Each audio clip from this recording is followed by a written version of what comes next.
Mwanzo nilikuwa sielewi kitu, nilikuwa naona watu wanaenda kimya kimya tu, kabebwa kaondoka, lakini mwisho tumekuja kutambua lengo la lile igizo linatukumbushia wazazi wetu walivyokuwa wakiteswa, walivyokuwa wanateseka kabla ya uhuru. Lakini leo tumepata uhuru huu, tunaukaribisha mwenge wa uhuru, manake ni thamani iliyoje ya kutupa sisi matumaini pasipo na matumaini, ya kutupa sisi vijana mwangaza pasipo na mwangaza. Kamati yangu ya utamaduni, sanaa na michezo, na waombeni, tuna fursa kubwa, lakini vijana hatuelewi kama tuna fursa. Naomba vikundi vyote vilivyoshiriki kwenye shehia zote tuviweke pamoja, tuweke platform moja, kitu ambacho manake tunaweza tukafanya sanaa ya Zanzibar ikawa juu. Kwa nini leo msanii mmoja tu anaimba jamani afande niachie kamba, nyimbo moja, unakuta msanii huyo anapewa mabilioni ya mapesa kwenye sanaa?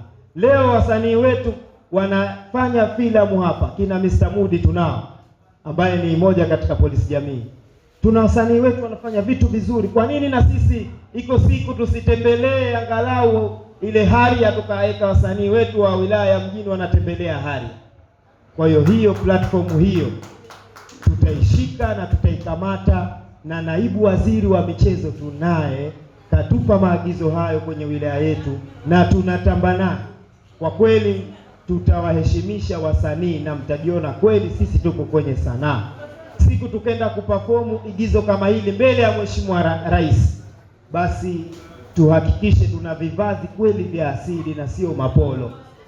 Vile vivazi vyenyewe walivyokuwa wakivaa wazazi wetu, hata kama vya kushona vimeunganishwa na magunia, kipindi hicho watu walikuwa wakivaa magunia, vitashonwa kweli na watu watafanya sanaa ya ukweli.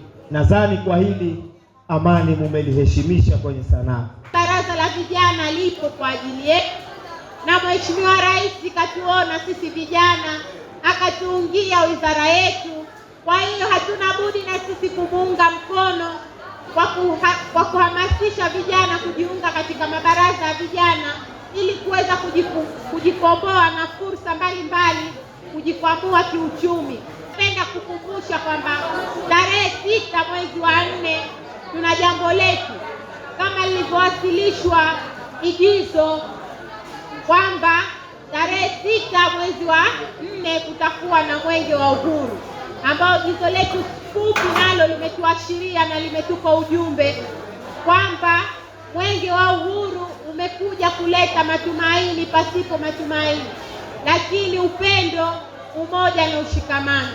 Hivyo nawaasa vijana na kuhamasisha vijana wenzangu tujitokeze kwa wingi katika kuupokea mwenge wa uhuru na kushirikiana nao hatua kwa hatua mpaka tukaukabidhisha wilaya nyingine. Lazima kama vijana tunatakiwa tuutambue ujana wetu, utaifa wetu na umuhimu wetu katika jamii na taifa kwa ujumla. Mwenge wa uhuru ni tunu kubwa katika jamii yetu na taifa letu kwa ujumla.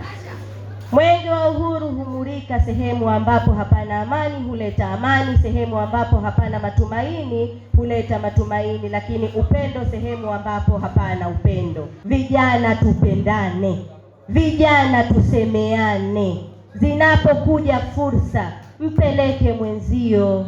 Kesho ikija nyingine, watasema kwa wote na kuungana, hii ni ya kwako, inakufaa na inakustahili. Vijana, upendo ndo kila kitu katika maisha yetu. Tudumishe amani, tudumishe upendo, tusemeane katika yale yaliyokuwa mema, ili ujana wetu ukatupeleke sehemu njema na salama.